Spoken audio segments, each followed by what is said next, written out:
Hey everybody, what's going on? Once again, we are back after the 300th YCS, and I have now gotten, the profiles I needed to get, talk to some friends, getting some idea about the format and how everyone else enjoyed the event.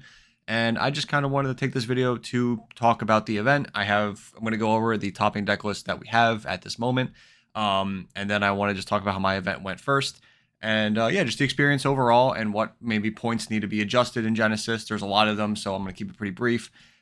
For now, I might want to do like a whole video on it later on like cards that I think need to be adjusted for the future, but we'll see where what's it called? The week takes us, because of what's it called? May's coming out. Feel like there might be a point adjustment like pretty quickly. Usually they do it for sets, so we'll see. But that's besides the point. So jumping right into it. First of all, my event experience. Overall, the event was great. I really had no complaints of how it was ran. It was started 30 minutes after the main event of the day, so there was some stagnation. You never had like the two events starting at the same time, which was great. It was pretty like self-explanatory of like how it was going to go after that. It's a normal YCS structure. We had 7 rounds day one, 4 rounds day two, cut the top 8. And then it's just like normal, like invitational YCS pricing for the rest of it. Now, in the future, they've already said that this is going to be changed to normal YCS pricing. So we're going to have like the normal prize card. We should be having the prize cards for day two, the top cut, the mats, all that fun stuff we should be getting. But that was not for this event, which is still fine. That we already knew about that. That's nothing new. That's just more of a future thing. All of the decks I played against were different. I actually played against 11 different strategies. I played through the entire event, and every deck was different. I played Naturia, Automat, Cool Tune decks, Monarch, just so many that I can't even remember them all. White Force, another one. And there's just so many decks that are playable in the format. And it's really, really fun, which makes it, obviously hard to side as well, but that's also part of the fun in the deck building of the format too, and playing stuff that is kind of like undiscovered that you could totally find. And there's decks that I'd even play against, like the Dark Lord Azamina or Dark Lord Despia deck that I saw floating around. I never even got a chance to play against that deck, and I really wanted to. I never played against Vanquish Soul. I never played against Radiant Typhoon. None of those strategies came across the table for me. So to say that the format is like wide open would be an understatement. Obviously, there is like ones that are a little bit on top over the edge than others, but overall, the format you really can play like anything and pretty much get away with it. Obviously, like I said, there's some stuff that's stronger than others, but it's not by a huge margin, I would say. But so yeah, that was just my event experience in finishing top 32. Great time. Everybody was super nice. I had no like major problems. I had like one or two things that like bothered me, but that has nothing to do with the event itself and Genesis format itself. That's a separate issue. But overall, moving on to the top deck lists of the event. So I have the Proto YCS for Dortmund, and I have the Proto YCS for Richmond. We are going to go over the Richmond one first. As you can see here, we have our pie chart. Let me move myself over and out of the way so you can see it. Like I said, you can see the pie chart there. We have what's it called? We have the 2 Radiant Typhoon decks, 1 Doomsday, 1 Draco Tail, 1 Automat, 1 Vanquish Soul, 1 Monarch, and 1 Cool Tune. Very, very cool. And then we can scroll down here, and as you can see, we have some of the decks here, but not all of them. Here are all of the players here. And I want to go over some of these lists. So let's see if I can get this reasonably. So here we have the Radiant Typhoon deck, and there is some cards in here that are definitely a like choice that you don't see a lot. This is something that not a lot of people like are knowing about, I would say.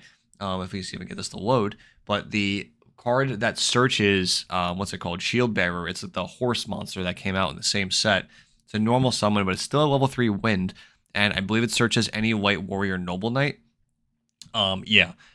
This is a card that I was debating on using for a normal summon before, but I voted against it. I didn't think I needed it, but maybe now with Eldom at 7 points, it's comes up more. But this card's really, really cool. It does still start as a starter in the deck, which is awesome.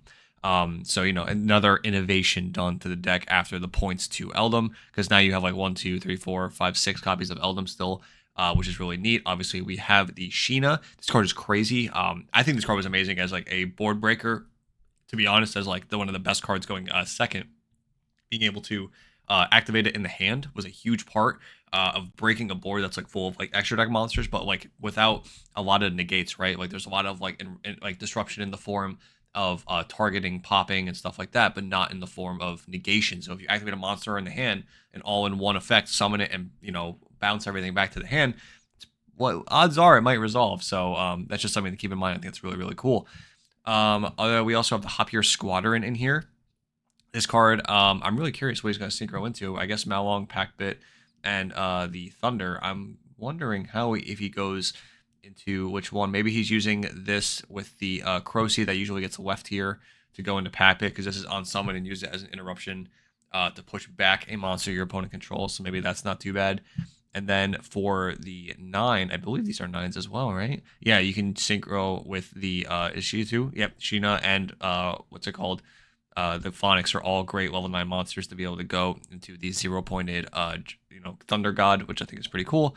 Yeah, and everything else in this deck looks pretty good. One random copy of Book of Eclipse I find pretty funny, but hey, it's a quick play spell that's 5 points, so it fills out the points for the deck. Going into the side and extra, nothing here really stands out to me too heavily. Everything's pretty normal. We have the rank 6 that's usually used for walking in the wind. We have some rank 9s to overlay with. This is like more of an OT, like being able to get damage in. It can bust it, boost itself up to 3,000. Ultimate Slayer targets. Kaiju's Mistaken Arrest. Obviously, this card is one of the mainstay cards that need to go up in points. That has not gone up in points at all. I like how we only plays one copy of Cosmic Cyclone, since it's like, you're playing MST already. You don't really need more, spell trap removal. So it's kind of funny. It's just like it's the 15 slot. And then 3 copies of Dimensional Fissure for going first. This card is so insane as a floodgate. Alongside Mistaken Arrest, you have 6 cards, plus draw 2 cards. You have a lot going for you in the strategy, so it makes sense of it doing so well. Going into the Doom Z deck, this one I am really interested in seeing, because there is, a lot of consistency in this deck, or can be consistency in this deck. Huge hand trap lineup here, by the way. Oh my god, Nib, Ash, Mourner, Ogre, Cosmic Cyclone in the main deck. A lot of non-engine here to be able to play with. Very consistent. The Doom Z deck usually has the new Doom Z card. Doom Z Charged is a 1-card starter to be able to get to your Drastia, but other than that, it's pretty normal. They have like the Mistake Trap card over here, so you can read it. When it's put face up, you are able to. Wow, I love how it's just like off the screen. There you go. Just kind of like a mistake when it's on the field. It's pretty funny. Not funny, but floodgatey. So maybe that card deserves some points, but we'll see in the future. Premature Burial is pretty interesting. I don't know how good it was. It doesn't really feel insane to me. Maybe I'm crazy, but it doesn't feel crazy. Ooh, choosing to play the Utopic Draco feature for 20 points is always a choice. Very scary card. It can just win games on its own because it can't be destroyed by battling card effects. Very, very frustrating for some decks to deal with. But everything else is pretty straightforward. Same thing, Ultimate Slayer, Defissure, Mistaken Arrest. Hey, this is where we're going with those points adjustments. This is where these cards need to be hit. These cards are, especially these two. I think Ultimate Slayer should also be a couple points, but maybe like a 3-pointer. But I don't know. That's kind of where I'm at with it at this point, with how much decks are playing it. I don't want to go like too in depth for a lot of these decks. Eddie Strom's Draco Tail deck. He played a heavier Shadal deck, main Kaiju's, main Dark Ruler. DD Crow in the main deck for this one, and then he sided into the Shadal Fusions, Mistaken Arrest again. We also have, what's it called? The Shadal Wind Monster, which I think is pretty funny, but that must be for the Pan. Same thing with the Grista for the the Urgola to be able to get the pops. Pretty good. Sides the extra the Kaiju that you can search when you Shadal Fusion, then bounce it back with Arthalion. I feel like it's like pretty similar to this like list that he's been playing as of recent. We'll see if he switches it up if it gets hit again on the point list. Another Radiant Typhoon deck. This one's opted to play Crown and 1 droplet, as well as the spell card that destroys a monster you control when your opponent controls. We have Lava Golem in the side deck, also a good choice for Radiant Typhoon if you're not playing a normal summon. 1 copy of Shield Bearer is interesting, but 3 Meg Hollow. I was a 3 Meg Hollow fan. I think that card is crazy. Let's see, Defissure and Mistaken Arrest again. How many times am I going to see Defissure and Mistaken Arrest? Crazy. The Onomat deck, I believe this is similar to the last one that he played in, what's it called, in YCS Pittsburgh, I believe it was. Nothing to note here. It's actually the first list that's not playing Mistaken Arrest. Lancia in the side deck, I've heard of a couple people doing that. The XYZ trap card that is pointed is not pointed, but the Gaga Magician was. Yeah, just Onomat, Sloppy. I included the Shark Engine now for more consistency with 7 Tachyon. I still feel like Tachyon should be points at this point. Then we have Regenesis, Vanquish Soul. 3 copies of Shifter. Please point that card. Okay, higher. We do not want Shifter. I just don't want that card anywhere in my format. It's really, really a frustrating card, and I don't want to deal with it, as time goes on. Choosing the side deck, the spell card Soul Exchange, and 3 copies of Gorgon Slicer. And what is that Karibo card? What are you? Sorry, I needed to see what this is. Junk Karibo. What are you? When your opponent activates a card or effect that will inflict damage to you, you can send this card from your hand or field to the graveyard, negate the activation, and if you do, destroy that card. What card are we playing this for? Obviously, there is a card that randomly inflicts damage to you and burns, but this has to be for a matchup. I mean, obviously there's Borger, but there's no way this is for Borger. This has to be for something else. I don't know what deck this is for specifically. If anybody knows in the comments, let me know. But that is a very interesting tech choice to play. And it's also really good for me to know. Oh, it also works against the trap card for Vanquish Soul too, I suppose. So, it's not bad. And it's an Earth monster, so it checks out. But yeah, pretty cool. Vanquish Soul list. We have Monarch here. Anything special about this Monarch list? 3 Pot of Greed. This is just choosing to go full on, do what Monarch does best. He's not choosing to play. If I was playing 3 Pot of Greed, I feel like I would play the other Monarch trap card just as like an actual interruption. But he's, as you can see, he's playing all the attributed Monarchs in the side deck as well. The 3rd copy of the spell card Soul Exchange, Mistaken Arrest strikes again. He's siding the Monarch trap card I was referring to, which is interesting. But this is an extra deck Monarch deck too, so it does have an extra deck in here.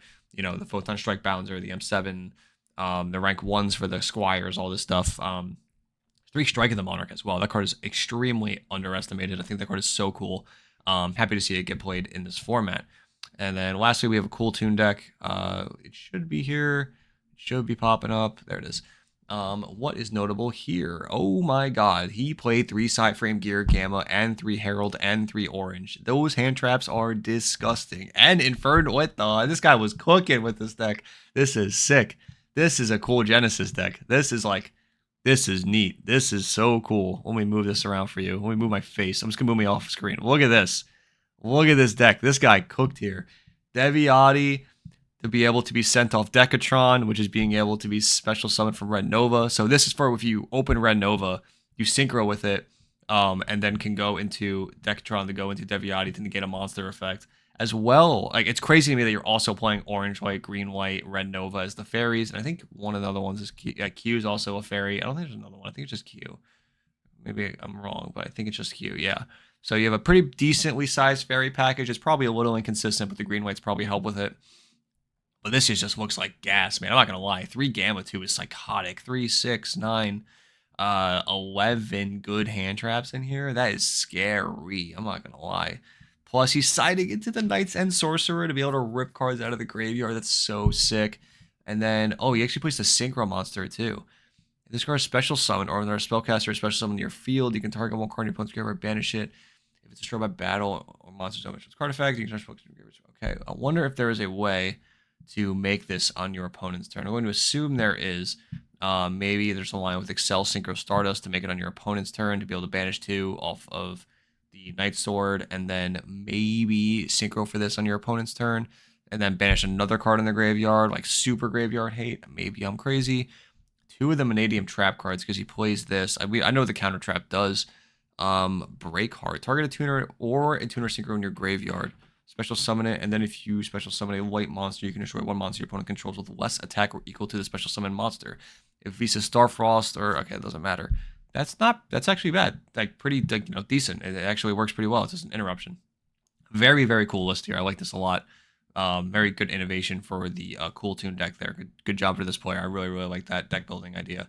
Now, going on to Dortmund. This is the Richmond pie chart. Here is the Dortmund pie chart. Obviously, this one's a little bit more narrow. As you can see, they have more Vanquish Soul and Cool Tune in the top cut, but they also got a White Forest deck that's snuck in here, which is pretty cool.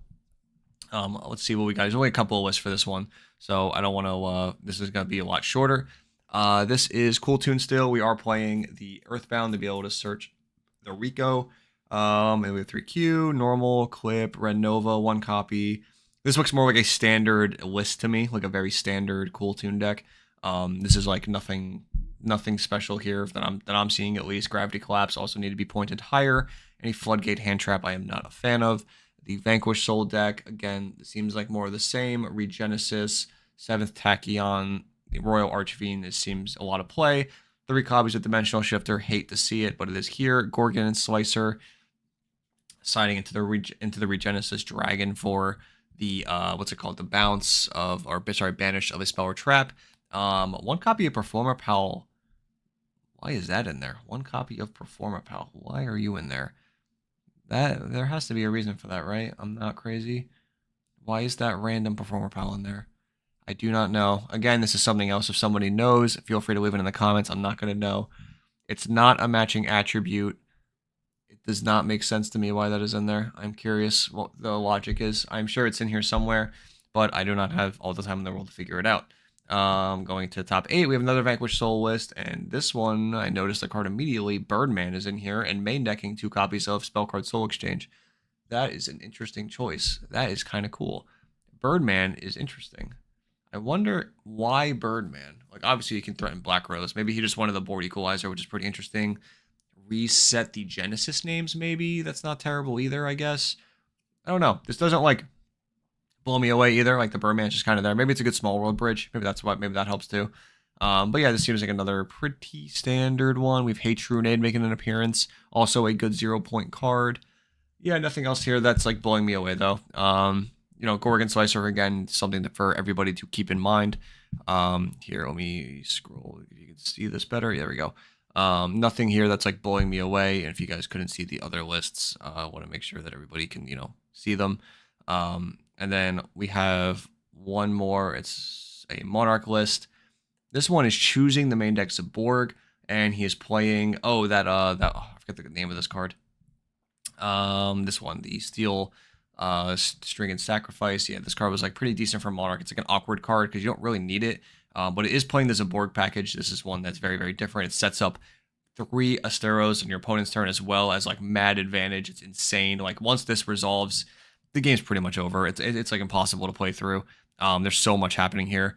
We also have the Thalos, the Shadowfire Monarch. This is like just a good Monarch card. The Thestalos, Mobius, Dark Rulers. We also see Perfection in the side deck again. Side decking 2 Stormforth, which I think is really interesting.